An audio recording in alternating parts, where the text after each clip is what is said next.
할렐루야, 주님의 은혜와 평강이 우리 성도님들에게 가득하길 원합니다. 오늘은 명화로 읽는 창세기 6번째 시간입니다. 오늘은 두 가지 본문으로 함께 말씀을 나누고자 하는데요. 시작하기에 앞서 제가 기도하고 오늘 강의를 시작하도록 하겠습니다. 기도하겠습니다. 사랑해 주님 감사합니다. 오늘도 말씀 앞에 선 우리들에게 하나님의 은혜와 평강이 넘치게 하여 주시길 원합니다. 하나님, 창세기에 담겨진 그 하나님의 뜻과 또 하나님의 그 섭리를 우리가 이 시간 기억합니다. 함께 말씀을 배우고 또 말씀을 묵상하고 또 그 말씀으로 우리 삶에서 열매를 맺고자 하는 우리 성도님들에게 은혜를 더하여 주시고 우리 삶의 어려움과 또 힘듦이 있을 때마다 주님께서 때에 맞는 은혜로 채워주셔서 하나님, 주님만 믿고 살아가는 믿음의 자녀가 될 수 있도록 인도하여 주시옵소서.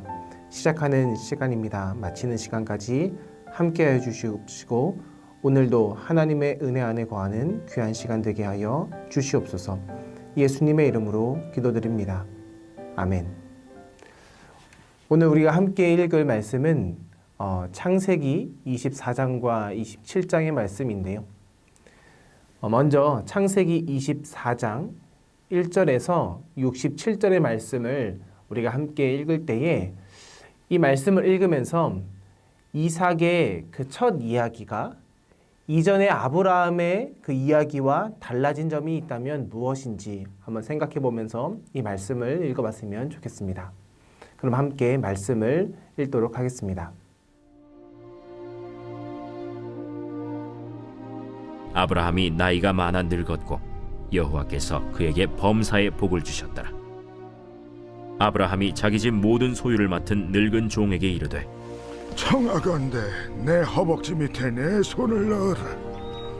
내가 너에게 하늘의 하나님 땅의 하나님이신 여호와를 가리켜 맹세하게 하노니 너는 내가 거주하는 이 지방 가나안 족속의 딸 중에서 내 아들을 위하여 아내를 택하지 말고 내 고향 내 족속에게로 가서 내 아들 이삭을 위하여 아내를 택하라. 종이 이르되 여자가 나를 따라 이 땅으로 오려고 하지 아니하거든. 내가 주인의 아들을 주인이 나오신 땅으로 인도하여 돌아가리이까.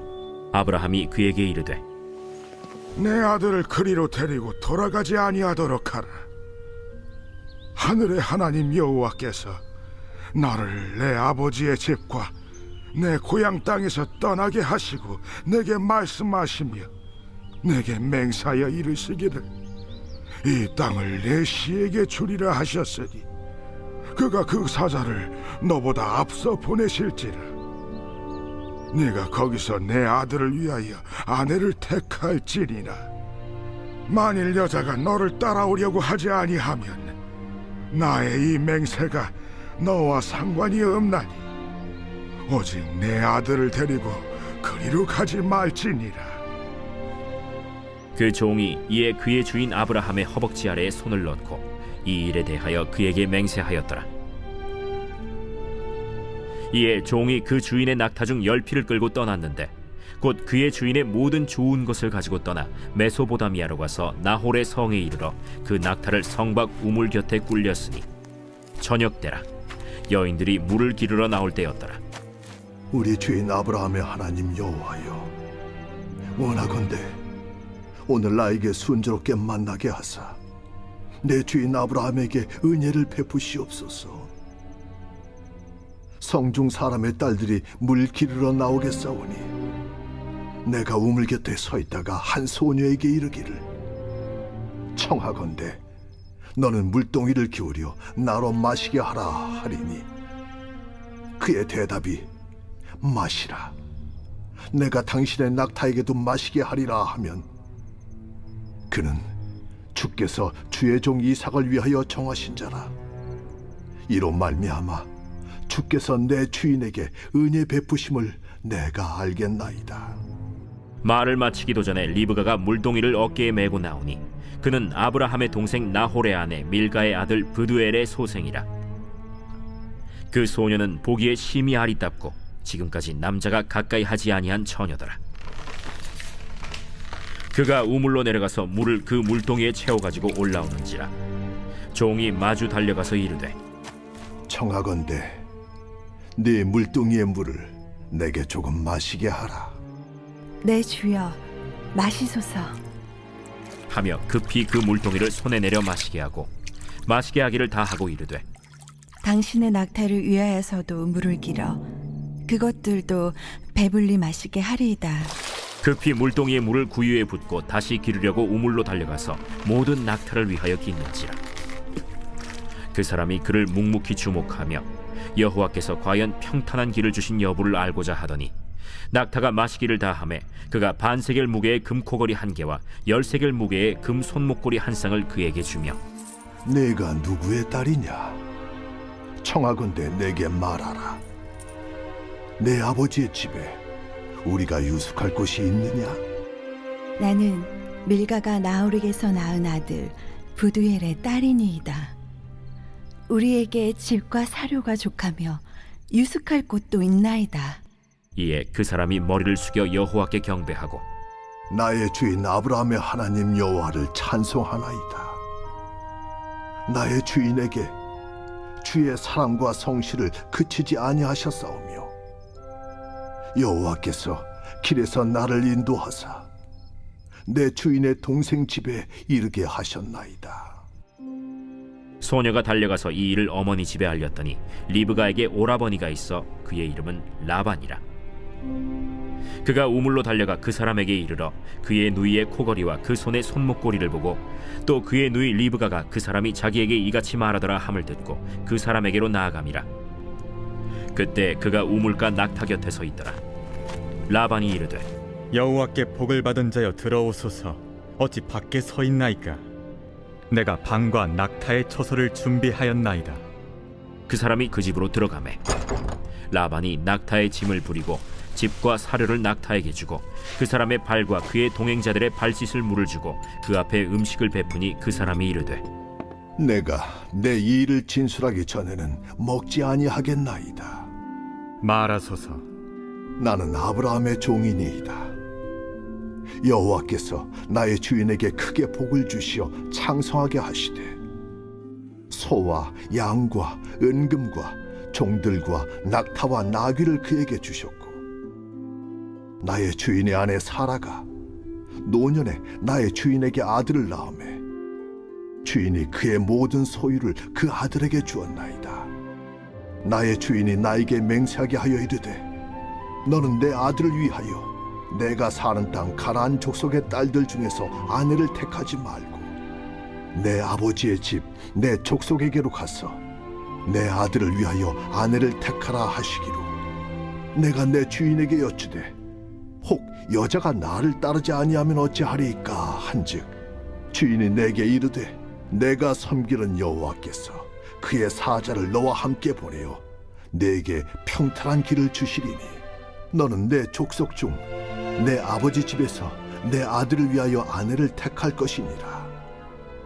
내가 내 족속에게 이를 때에는 내가 내 맹세와 상관이 없으리라. 만일 그들이 내게 주지 아니할지라도 내가 내 맹세와 상관이 없으리라 하시기로 내가 오늘 우물에 이르러 말하기를 내 주인 아브라함의 하나님 여호와여 만일 내가 행하는 길에 형통함을 주실진대 내가 이 우물 곁에 서 있다가 젊은 여자가 물을 기르러 오거든 내가 그에게 청하기를 너는 물동이의 물을 내게 조금 마시게 하라 하여 그의 대답이 당신은 마시라 내가 또 당신의 낙타를 위하여도 기르리라 하면 그 여자는 여호와께서 내 주인의 아들을 위하여 정하여 주신 자가 되리이라 하며 내가 마음속으로 말하기를 마치기도 전에 리브가가 물동이를 어깨에 메고 나와서 우물로 내려와 기기로 내가 그에게 이르기를 청하건대 내게 마시게 하라 한즉 그가 급히 물동이를 어깨에서 내리며 이르되 마시라 내가 당신의 낙타에게도 마시게 하리라 하기로 내가 마시매 그가 또 낙타에게도 마시게 한지라 내가 그에게 묻기를 내가 네 딸이냐 한즉 이르되 밀가가 나홀에게서 낳은 부두엘의 딸이라 하기로 내가 코고리를 그 코에 꿰고 손목고리를 그 손에 끼우고 내 주인 아브라함의 하나님 여호와께서 나를 바른 길로 인도하사 나의 주인의 동생의 딸을 그의 아들을 위하여 택하게 하셨으므로 내가 머리를 숙여 그에게 경배하고 찬송하였나이다. 이제 당신들이 인자함과 진실함으로 내 주인을 대접하려거든 내게 알게 해주시고, 그렇지 아니할지라도 내게 알게 해주셔서 내가 우로든지 좌로든지 행하게 하소서. 라반과 부두엘이 대답하여 이르되 이 일이 여호와께로 말미암았으니 우리는 가부를 말할 수 없노라. 리브가가 당신 앞에 있으니 데리고 가서 여호와의 명령대로 그를 당신의 주인의 아들의 아내가 되게 하라.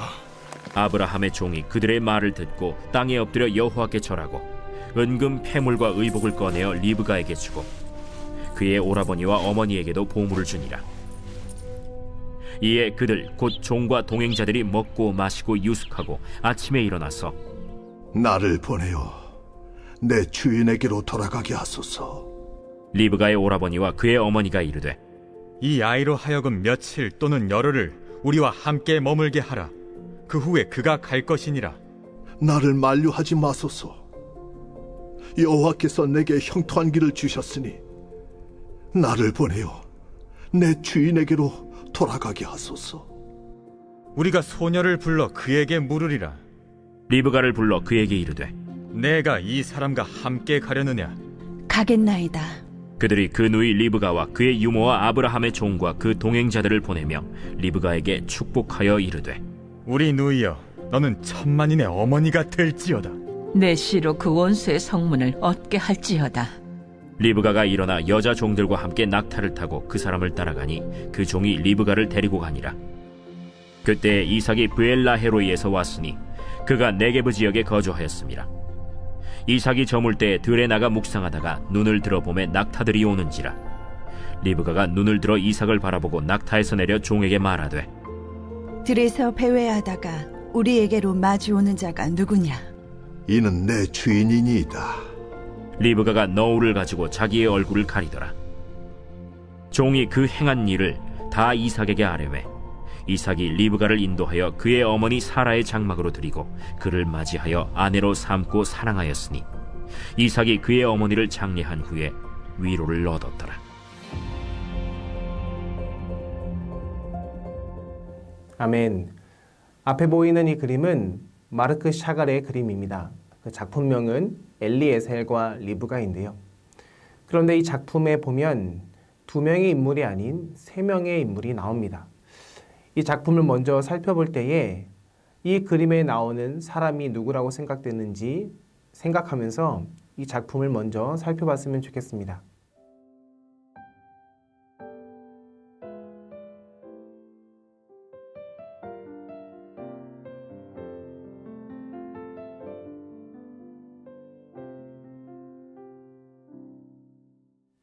아브라함에게 있어서 그의 아들 이삭은 그의 인생의 질곡과 교훈을 의미했습니다. 왜냐하면 하나님께서 그에게 아들을 준다 약속하신 이후에 수십 년에 걸쳐서 기다림 끝에 100세에 얻은 아들이기도 했고 또 하나님이 그 사랑하는 독자 아들을 모리아 산에서 제물로 바치라고 말했기 때문이죠. 아브라함에게 있어서 그의 아들 이삭은 하나님의 그 마음을 깨달아가는 과정에 중심에 있었던 인물입니다. 하나님은 아브라함의 아들 이삭을 통해서 하나님이 아브라함에게 주시고자 했던 그 약속, 그 복, 그 축복의 역사를 이뤄가고자 했습니다. 그 이야기를 다룬 내용이 바로 창세기 24장이지요. 오늘 우리는 창세기 24장 안에서 굉장히 흥미로운 두 가지의 사실을 볼 수 있는데요. 먼저 아브라함은 이 장면을 끝으로 더 이상 창세기에 등장하지 않는다는 것입니다. 다만 다음 장에서 죽음에 대한 사건, 그것이 마치 신문 보도를 보듯 이어질 뿐입니다. 그리고 여기에 앞선 23장에서는 사라의 죽음이 기록되어 있죠. 그래서 아브라함은 이 장을 끝으로 더 이상 등장하지 않습니다.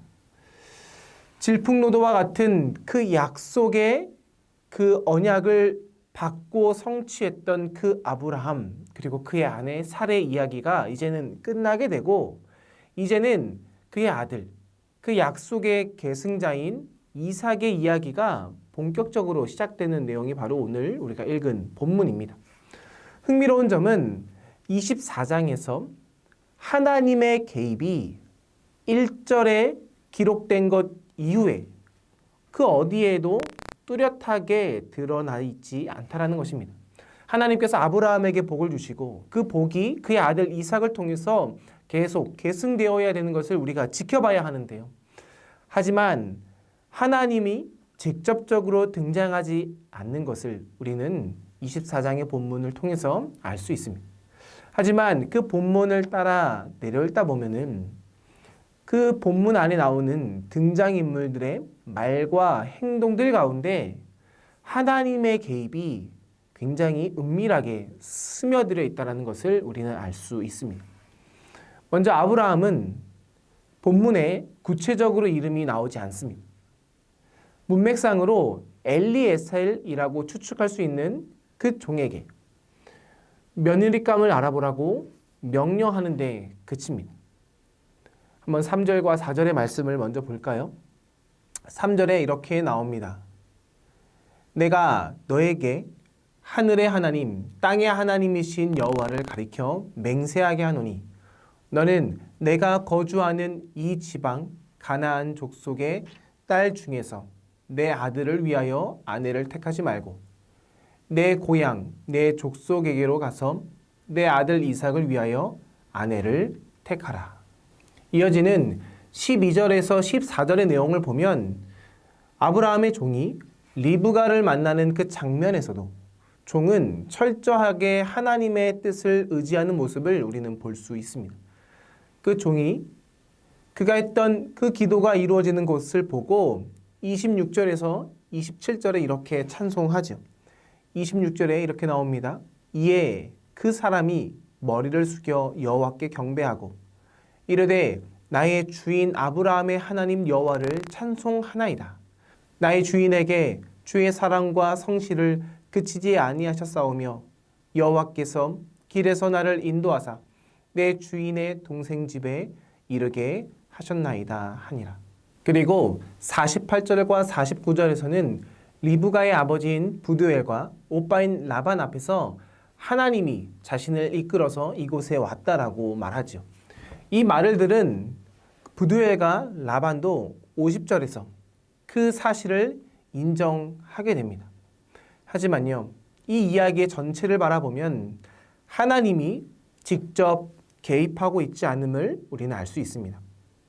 그렇다면 하나님의 직접 개입이 없는 것을 우리가 보면서 그 안에 담겨져 있는 의미를 어떻게 이해할 수 있을까? 하나님이 아브라함에게 복을 주시고 그 복을 계승하여서 이삭을 통해서 하나님의 복이 점점 확대되어져 감을 우리가 보아야 할 텐데 하나님이 직접 개입하지 않고 그 하나님의 섭리와 하나님의 복이 흘러가는 것을 우리가 간접적으로 보면서 우리가 무엇을 생각할 수 있을까요? 그것은 창세기 1장과 그리고 1장부터 11장의 그 원역사로부터 12장부터 이어지는 그 족장사의 그 이야기를 거쳐서 하나님께서 이스라엘 백성들을 세우시기 위한 그 하나님의 뜻이 아브라함을 훈육하시면서 시작되었던 그 하나님의 개입이 이제는 보다 다양한 모습으로 이루어지는 것을 우리가 단적으로 볼 수 있죠. 무슨 말이냐면 사람을 하나님이 택하시고 그 사람을 성장시켜 나가는 그 중심에 하나님이 처음에는 아브라함에게 직접적으로 또 명료하게 찾아가셔서 말씀하시지만 그 아브라함의 신앙이 깊어지면 깊어질수록 그에게 직접적으로 개입하시기보다는 간접적으로 한 걸음 뒤에서 그를 도와주고 있다는 것을 우리는 알 수 있습니다. 오늘 우리가 함께 보았던 이 작품을 그린 마르크 샤갈은 1931년에 바로 이 장면을 매우 인상적인 모습으로 구현해 놓았는데요. 샤갈은 1887년 러시아의 그 유대인들이 거주했던 도시에서 태어났습니다. 그가 태어난 곳에는 유대인들이 많이 살았다는 것이죠. 그리고 그는 98의 나이로 이 세상을 떠났습니다. 장수했던 작가이죠. 장수한 만큼 그 샤갈의 그림의 세계는 여러 화풍이 담겨져 있었는데요. 하지만 샤갈의 그림에는 그만의 고유한 세계를 이루고 있었다는 것을 우리는 알아야 합니다. 그 고유한 세계를 이룰 수 있었던 그 내용, 그 동기는 그가 태어난 곳이 바로 유대인들이 머물렀던 지역이라는 것. 그래서 그가 어렸을 때부터 유대인들에게 종교적인, 신앙적인 그런 영향을 받고 자라왔음을 우리는 그의 작품을 통해서 알 수 있죠. 그래서 샤갈의 인생에서 가장 중요한 것을 꼽자면 바로 그가 태어난 장소입니다. 그는 거기에서 유대인들과 함께 성장하면서 자기의 정체성을 형성해 나갔죠. 그리고 그가 죽음 앞에서 자신의 생을 떠나기 직전에 머물렀던 곳은 바로 프랑스였는데요. 그가 왜 프랑스에서 삶을 마감했느냐? 그가 살아왔던 삶의 그 인생 속에서 그는 볼셰비키 혁명을 경험합니다. 그리고 우여곡절 끝에서 러시아에서 망명한 뒤에 그는 결국 프랑스에 도달하게 되죠. 러시아라는 그런 억압적인 분위기에서 나와서 프랑스라는 그런 자유와 해방을 의미하는 그런 환경 속에서 자신의 꿈을 펼쳤다라는 것. 그리고 그의 삶의 마지막에 머물렀던 곳이 그 자유의 상징이었던 프랑스에 그가 삶을 마감할 수 있었다는 것. 그래서 그의 삶에서 중요한 사건 두 가지는 그가 유대인들과 함께 어린 시절을 유년기를 머물렀다는 것과 그가 나중에 망명되어서 프랑스라는 그 지역에서 해방을 누리며 자유를 누리며 살았다라는 것, 이 두 가지가 이 작가에게 굉장한 영향을 주었는데요. 하지만 샤갈의 인생 속에서 또 하나 빼놓을 수 없는 하나의 중대한 사건은 그가 사랑했던 그의 아내를 만났다는 것입니다. 그의 아내 이름은 벨라였습니다. 샤갈은 우리가 읽었던 창세기 24장의 그 장면을 그리던 무렵에 그의 아내 벨라에 대해서 다음과 같이 말했습니다. 그녀는 나에게 뮤즈였습니다. 유대 미술 그리고 미와 사랑의 구현이었지요.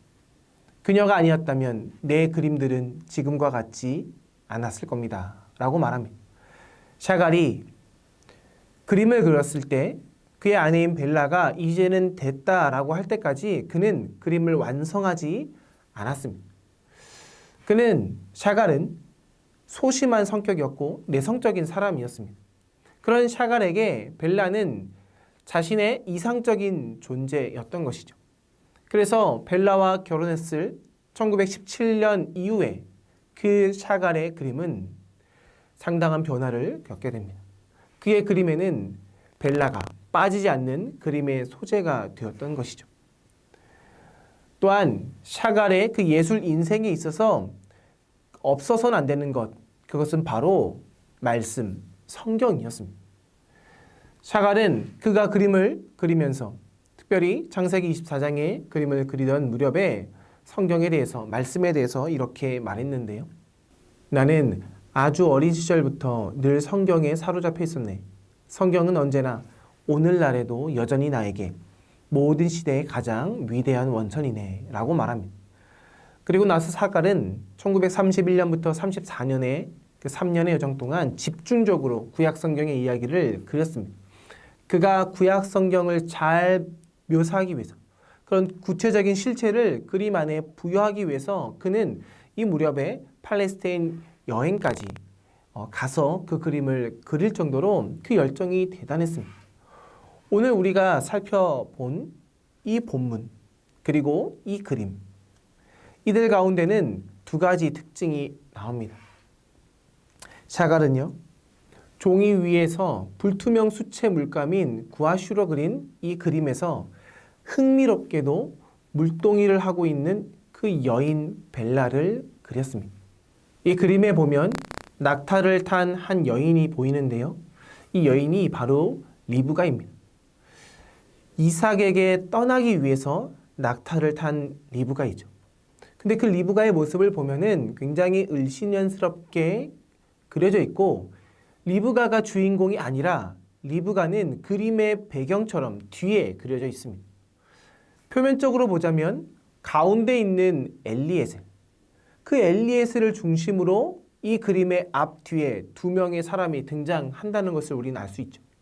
그리고 이 그림을 가만히 보면 엘리에셀을 중심으로 앞에서부터 뒤로 시간이 흘러가는 것으로 우리는 그림을 이해할 수 있습니다. 그런데요, 이 두 등장인물 리브가와 엘리에셀 말고 또 한 명, 가장 앞에 그려져 있는 이 여인, 그 여인은 누구일까? 바로 샤갈의 아내인 벨라라는 것이죠. 근데 그 벨라가 무슨 옷을 입고 있느냐? 현대식의 의상을 입고 있다는 것입니다. 샤갈은 금머리 장식과 팔찌 그리고 물덩이로 이 성경의 리브가를 중첩시키면서 벨라의 모습을 그림의 가장 앞면에 그립니다. 그리고 엘리에셀의 얼굴을 보십시오. 그 엘리에셀의 얼굴은 굉장히 각졌습니다. 그 각진 얼굴은 바로 이 화가 샤갈 자신을 떠올리게 합니다. 샤갈의 얼굴이 참으로 각진 얼굴이었기 때문이죠. 결국 샤갈은 엘리에셀이 리브가를 만나는 그 장면과 자신의 삶을 동일시하고 있는 것입니다. 그래서 샤갈이 자신의 아내인 벨라를 만났던 것을 이삭이 리브가를 만나는 것과 동일시하고자 이 그림의 앞에 벨라를 그렸다는 것이죠. 샤갈은 자신의 삶에 있어서 벨라의 존재가 마치 하나님께서 이삭을 위해서 리브가를 만나게 했듯이 자신의 아내의 존재가 하나님의 그 예정함 속에서 만난 그 만남이라고 이 그림을 통해서 말하고 있는 것입니다. 여기서 이삭이 등장하는 것이 아니라 왜 엘리에셀이 등장하는가라는 그 문제는 사실 전혀 중요하지 않습니다. 우리가 창세기 24장에 등장하는 이 엘리에셀, 하나님께서 그 아브라함의 종을 통해서 이삭의 반려자인 그 반쪽에 그 동역하는 평생의 그 아내를 만나게 하는 그 하나님의 개입이 오늘 창세기 24장에 담겨져 있고, 오늘 샤갈은 그 이삭과 리브가의 만남의 그 중심에 하나님이 엘리에셀을 세웠고 하나님은 엘리에셀 뒤에서 그들의 만남을 주관하고 있다는 것을 오늘 샤갈은 우리에게 가르쳐주고 있는 것이죠. 그래서 이 그림을 감상하고 있는 우리는 이런 질문을 해야 합니다.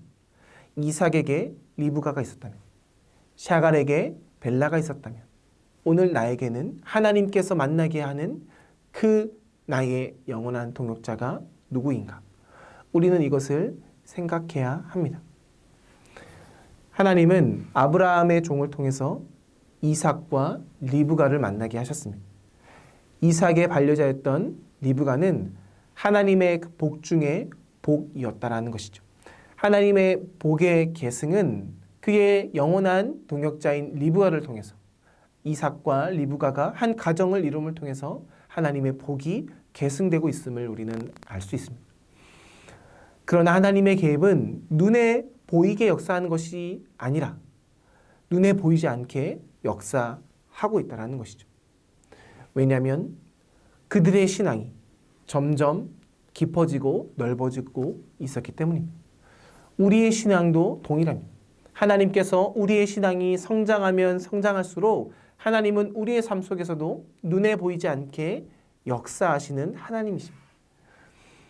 하나님은 그렇게 이삭에게 리브가를 선물로 준 그 하나님의 그 개입, 보이지 않게 역사하시는 그 하나님의 개입처럼 오늘 우리에게도 동일하게 우리의 영원한 동역자를, 우리에게 필요한 그 리브가를, 우리에게 필요한 그 벨라를 보내주신다라는 것입니다. 그런데요, 하나님이 이삭에게 리브가를 허락한 그 이유는 이삭의 불완전함이 있었다라는 것을 전제로 한다라는 것이죠. 우리는 혼자 설 수 없는 존재입니다. 우리는 혼자 있을 때 언제나 불완전한 존재입니다. 하지만 공동체 안에서 함께 있을 때 우리는 서로의 불완전함을 공동체 안에서 서로 채워갈 수 있습니다. 그것이 한 사람인 리브가일 수 있고 그것이 여러 사람일 수 있습니다. 하나님께서는 이삭의 그 불완전함을 리브가를 통해서 채웠듯이 하나님은 우리의 그 불완전함을 우리의 공동체를 통해서 우리의 가정을 통해서 우리의 교회를 통해서 세워 가십니다. 하나님이 우리 교회 공동체를 우리 가정을 만나게 하시고 세우셨다라면 그곳에 하나님의 개입이 눈에 보이지 않을지라도 이미 하나님은 우리를 보이지 않는 그 손을 통해서 보이지 않는 그 하나님의 역사를 통해서 우리를 인도하고 계셨다라는 것을 우리는 기억해야 합니다.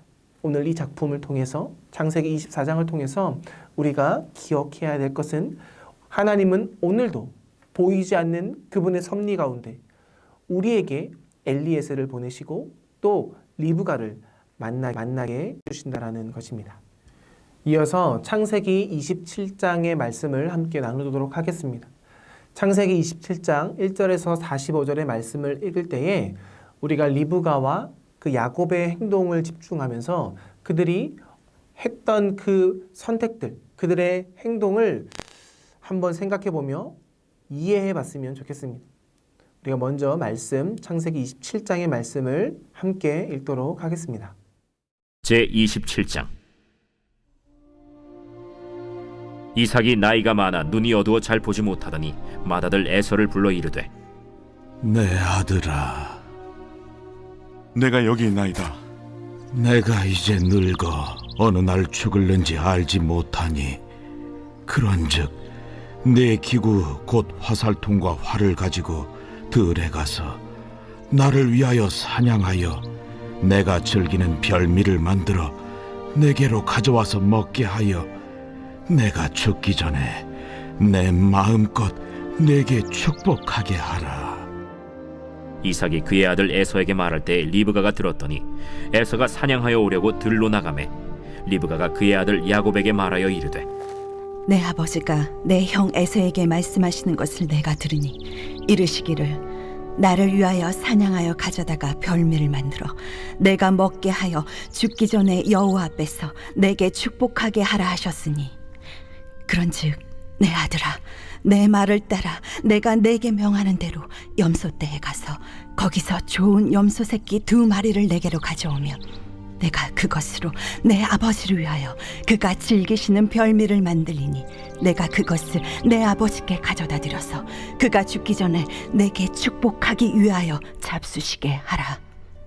내 형 에서는 털이 많은 사람이요 나는 매끈매끈한 사람인즉 아버지께서 나를 만지실진데 내가 아버지의 눈에 속이는 자로 보일지라 복은 고사하고 저주를 받을까 하나이다.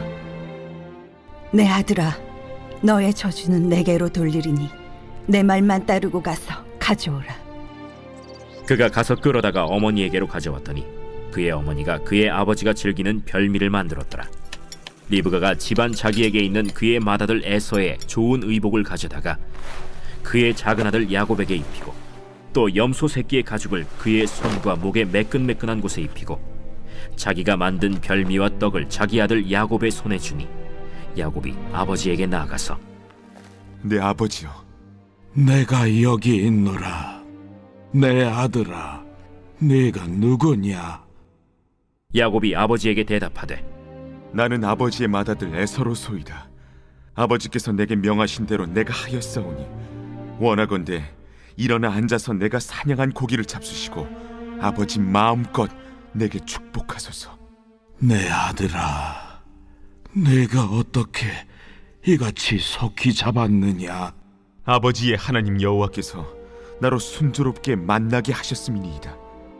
내 아들아, 가까이 오라. 내가 과연 내 아들 에서인지 아닌지 내가 너를 만져보려 하노라. 야곱이 그 아버지 이삭에게 가까이 가니 이삭이 만지며 이르되 음성은 야곱의 음성이나 손은 에서의 손이로다. 그의 손이 형 에서의 손과 같이 털이 있으므로 분별하지 못하고 축복하였더라. 내가 참 내 아들 에서냐? 그러하니이다. 내게로 가져오라. 내 아들이 사냥한 고기를 먹고 내 마음껏 내게 축복하리라. 야곱이 그에게로 가져가매 그가 먹고 또 포도주를 가져가매 그가 마시고 내 아들아, 가까이 와서 내게 입맞추라. 그가 가까이 가서 그에게 입맞추니 아버지가 그의 옷에 향취를 맡고 그에게 축복하여 이르되 내 아들의 향취는 여호와께서 복주신 밭의 향취로다.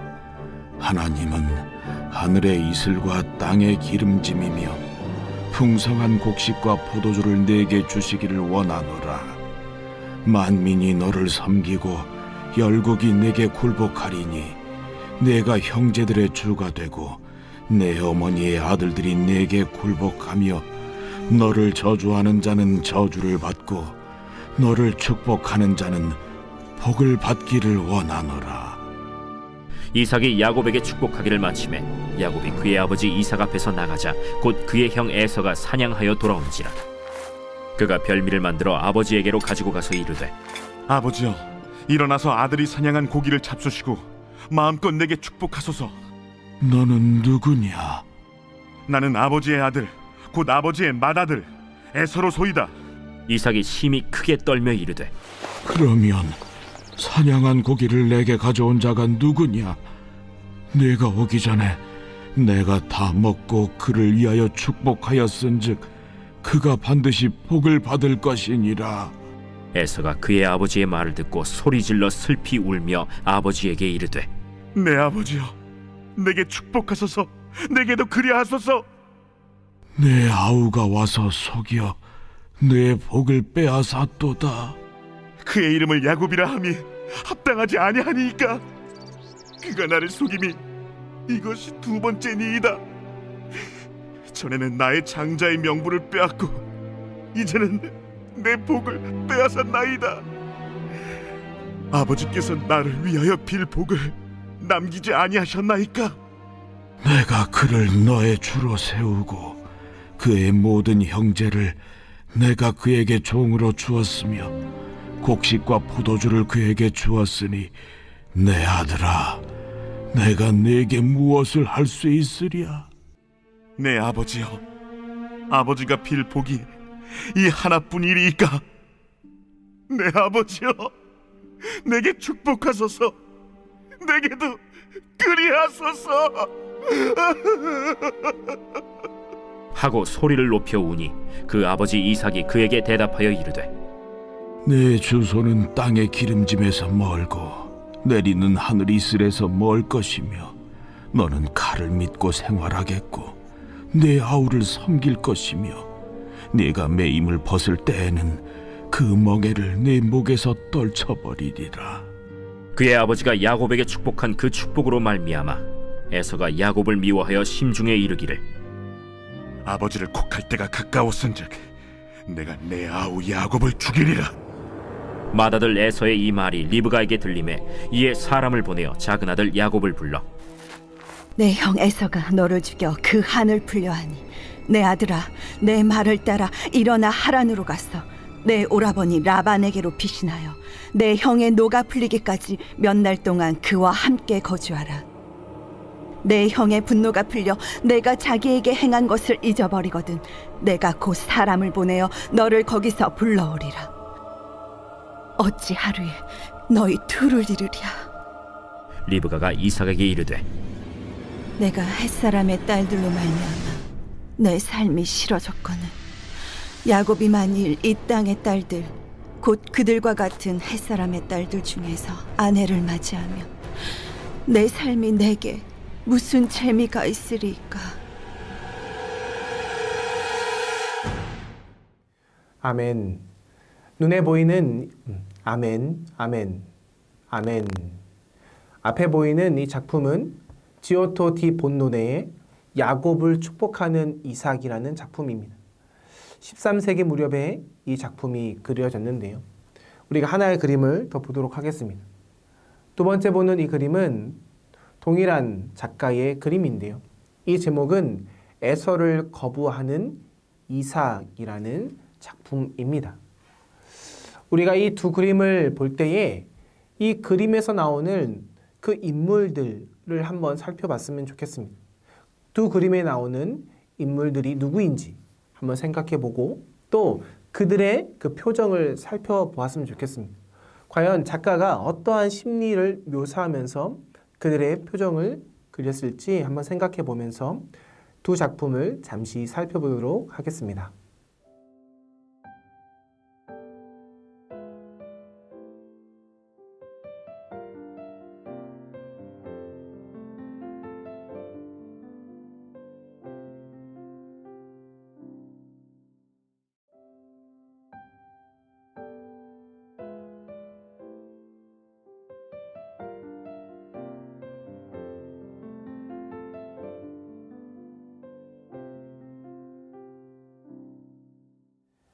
하나님의 약속을 받은 그 아브라함, 그가 세상을 떠나고 하나님의 복을, 그 약속을, 그 언약을 계승한 이삭이 드디어 리브가와 결혼합니다.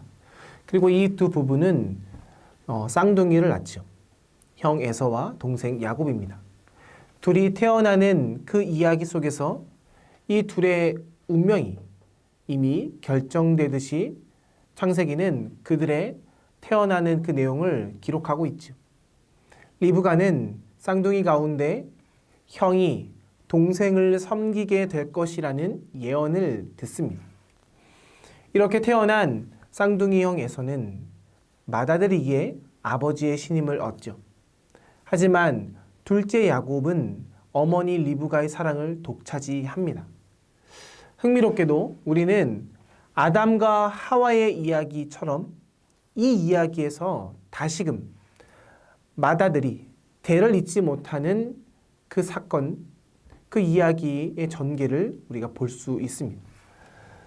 물론 앞선 이야기에서는 하나님의 그 주도적인 그런 주도권 속에서 대가 둘째에게 이어져 가지요.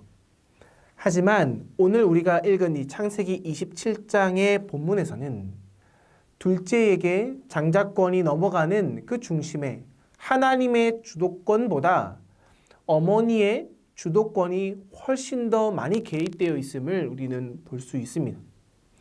근데 그 전에 먼저 야곱이 붉은 죽으로 그 형 에서의 권리를 사게 됩니다. 이 본문에서는 에서가 자신의 권리를 가볍게 여겼다는 점을 강조하고 있는데요.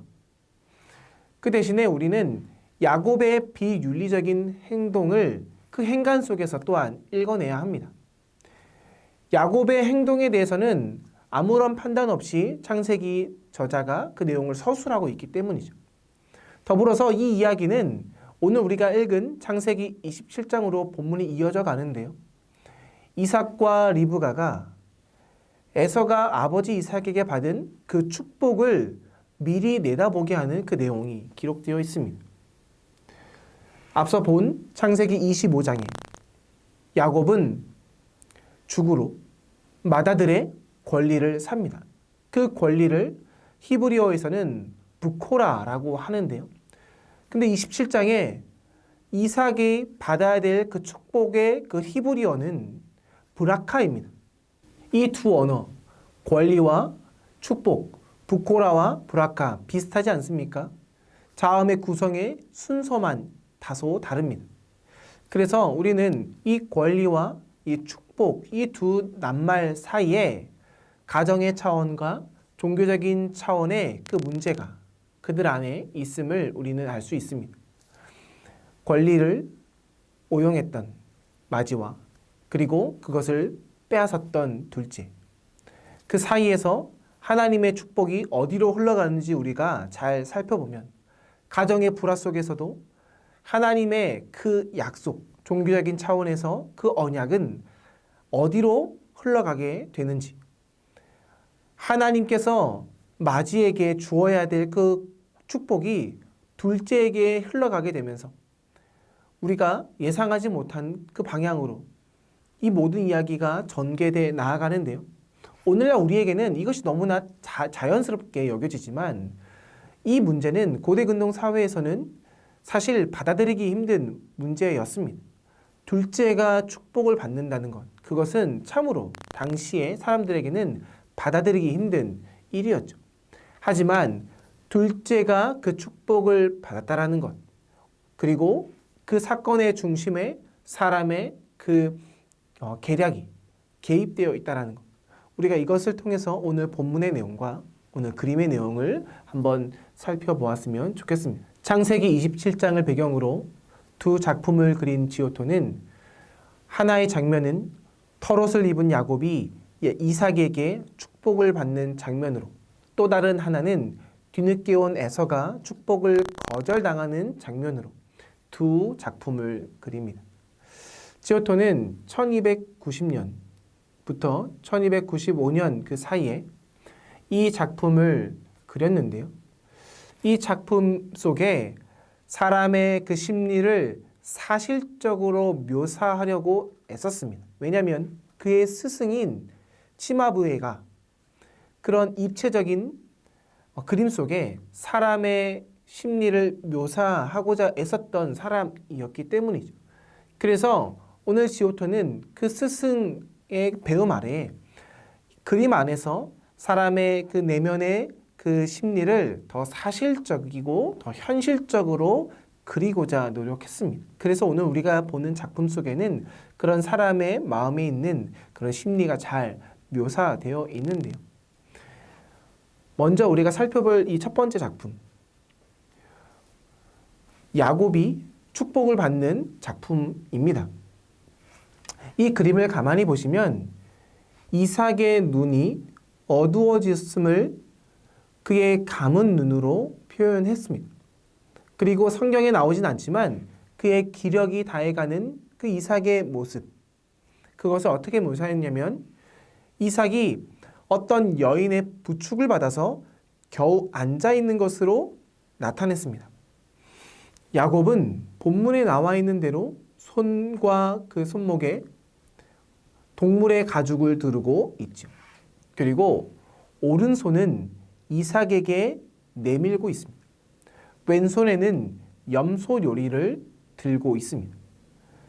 그런데요, 우리가 이 그림에서 우리가 주목을 해야 되는 장면은 바로 리브가입니다. 리브가는요, 날카롭게 이삭의 반응을 살핍니다.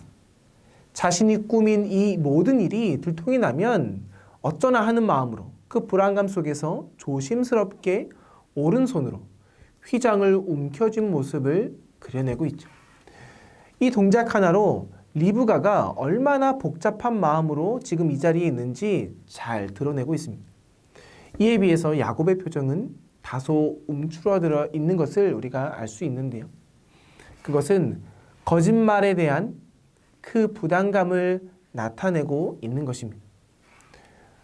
이어서 우리가 살펴볼 작품은 에서가 거절을 당하고 있는 장면입니다. 이 그림을 잘 보시면 우선 눈에 띄는 것이 있습니다. 에서가 받을 축복을 가로채고 방을 나가고 있는 야곱과 리브가를 우리는 볼 수 있습니다. 훼손이 심하긴 하지만 이미 방을 벗어난 야곱과 그 뒤를 따라 나가는 리브가의 그 뒷모습이 보입니다. 그리고 사냥에서 막 돌아온 에서가 뒤늦게 음식을 만들어서 또 다른 여종과 함께 그 음식을 이삭에게 가져오고 있죠. 그런데 에서의 얼굴은 아무것도 모르는 눈치입니다.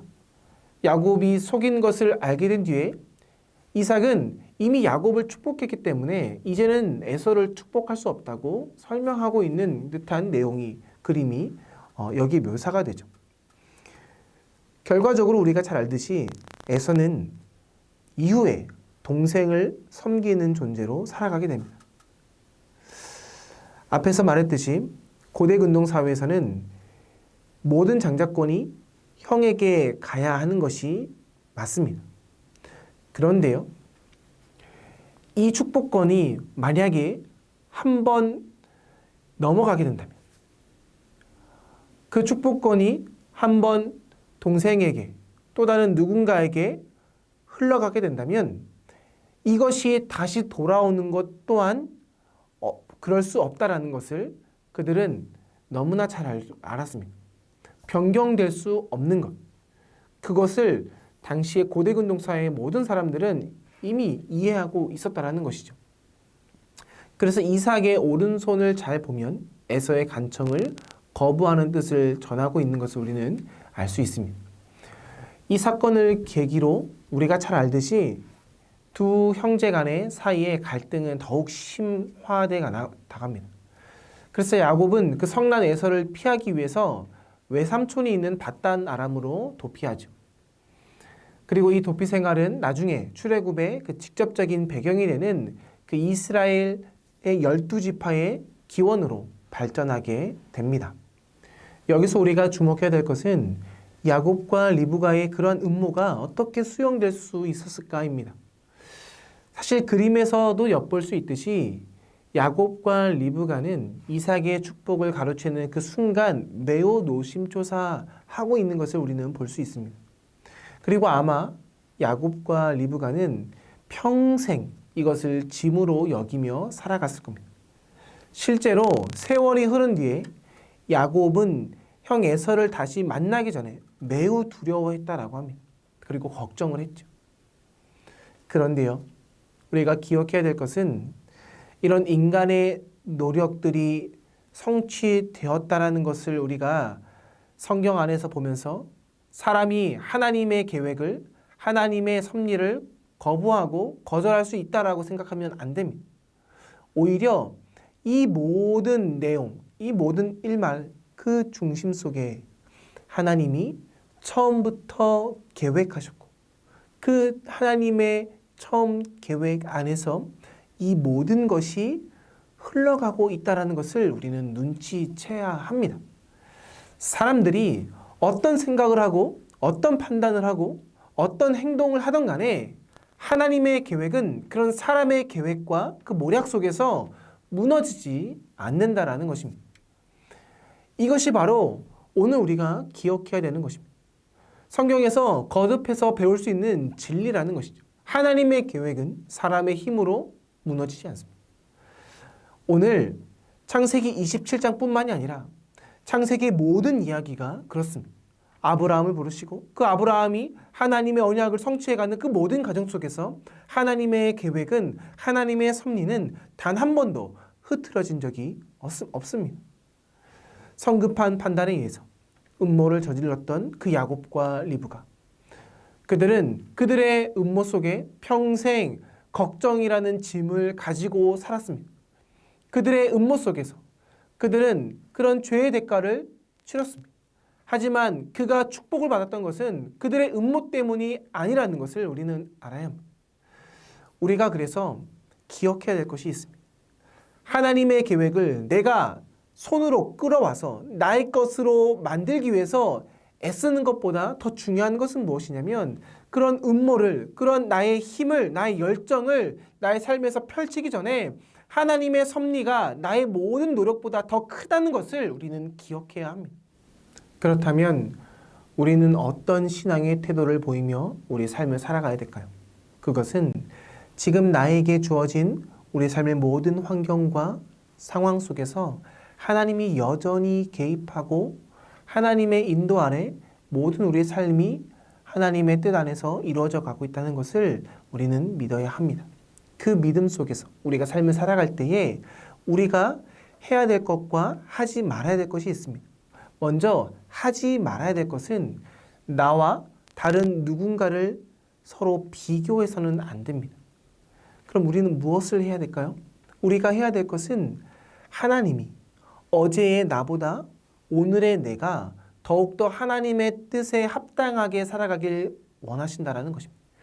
그러니 우리가 하지 말아야 될 것은 나와 남을 비교하는 것이고, 우리가 해야 될 것은 어제의 나보다 오늘의 내가 하나님의 뜻대로 살아가기 위해서 하나님 앞에 나아가고 하나님을 더욱더 신뢰해야 된다는 것입니다. 우리가 비교해야 될 대상은 나와 다른 상대가 아닙니다. 바로 어제의 나라는 것입니다. 그러니 오늘의 나를 인도하실 그 하나님을 기대하고 신뢰하면서 믿음으로 나아가길 바랍니다. 오늘 두 개의 본문을 함께 살펴보았습니다.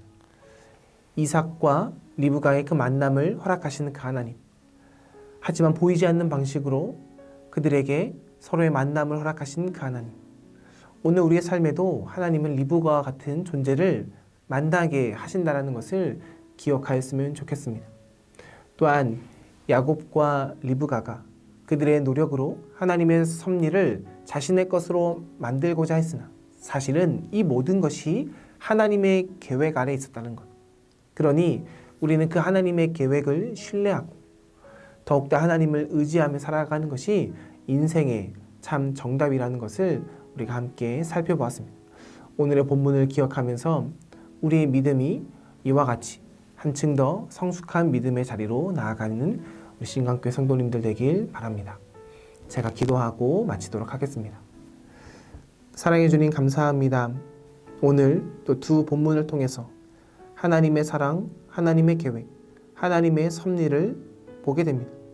하나님, 우리의 노력과 또 우리의 힘과 또 우리의 생각으로 하나님을 또 하나님의 계획을 또 하나님의 뜻을 우리의 것으로 만들고자 하는 모든 노력들을 내려놓고 오직 하나님만 의지하며 나아가는 믿음의 자녀 될 수 있도록 인도하여 주시옵소서. 하나님께서 이삭에게 리브가라는 선물을 허락하셨듯이 우리에게 하나님의 축복의 선물에 그 사람들을 허락하셔서 이 땅 가운데 많은 사람들을 만나는 가운데 복된 사람들 만나고 우리가 또 그 누군가에게 복된 사람이 되어 하나님의 그 만남의 통로의 주인공이 될 수 있도록 인도하여 주시옵소서. 감사드리며 살아계신 우리 구주 예수님의 이름으로 기도드립니다. 아멘. 감사합니다. 한 주 동안 승리하시고 또 주에 또 이 자리에서 인사드리도록 하겠습니다.